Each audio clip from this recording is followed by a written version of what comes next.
Hello friends, welcome to my channel. चलतु आज मुझे दही भेंडी रेसिपी देखेबी। चलतु देखिदेवा यहाँ मो स्टाइल केमती प्रस्तुत करछि। चलतु देखिदेवा ये मुझे दही नहीं आगे दही मुझे स्वाद अनुसार आप लुण पकेबे अल्प चीनी आप कम पकेले भी चलो। तापर ये देखो मुझे पानी नहीं गली पानी नहीं आप भल भाव मिक्स करदे जमी गोटा गोटा रही भल भाव देखो मुझे मिक्स करमती भल भाव पूरा फेंटी देवे जमी टिके भी गोटा गोटा रही देखो पूरा प्लेन होगला। या कौन करें साइड रखीदे मुझे कौन करना भेंडी को धोई काटिकी रखीदे। देखो कड़े एवं बसदेली तेल पकईदेली रिफाइन तेल नहीं ये पूरा गरम हेले आप भेंडी पकईदेवे। तापर यहाँ टिके मिक्स करदे फास्ट। तापर कौन करें ना स्वाद अनुसार आप टिके लुण पकईबे। देखो मुझे लुण नहीं जाइए आप जी भेंडी देखिए आप लुण ने ये भल भाव मिक्स करदे आपको कौन करें ना ये घोड़े घोड़े सारापर देखो 5 मिनिट पर देखो 5-7 मिनिट पर देखो भेंडी पूरा सीझी जाइए आ गोटे साइड ब्राउन ब्राउन होगला। एवं देखो भल भाव होगला या आम कौन करा प्लेट रे बाहर करना।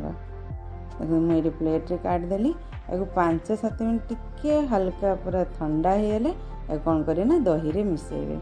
दहीटा टिके छिड़ी जावाई संभावना थाए तेणु आप कौन करें ना टिके हल्का ठंडा हेले आप मिक्स करदे। दहीटा पकई मुझे मिक्स करदेली। चलतु ए छुंक देवा।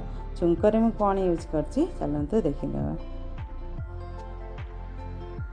देखो मुझे गोटे तड़का पैन नहीं गली तापर मुझे तेल पकईदेली। तेल पूरा भल भाव गरम हवा दरकार। तब मुझे 5 फुटण पकई देछि। तब मुझे कंचा लंका नहीं जदि आपण सुखिला लंकार फ्लेवर भल लगे ताले आप सुखिला लंका यूज करें।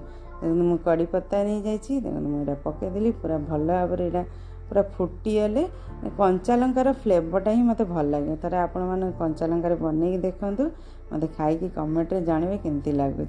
देखो यहाँ कौन करें आप गरम गरम पकई पारे दही उपर कि आप छिड़बनी ये ऊपर पकाउछंती किसी असुविधा नहीं।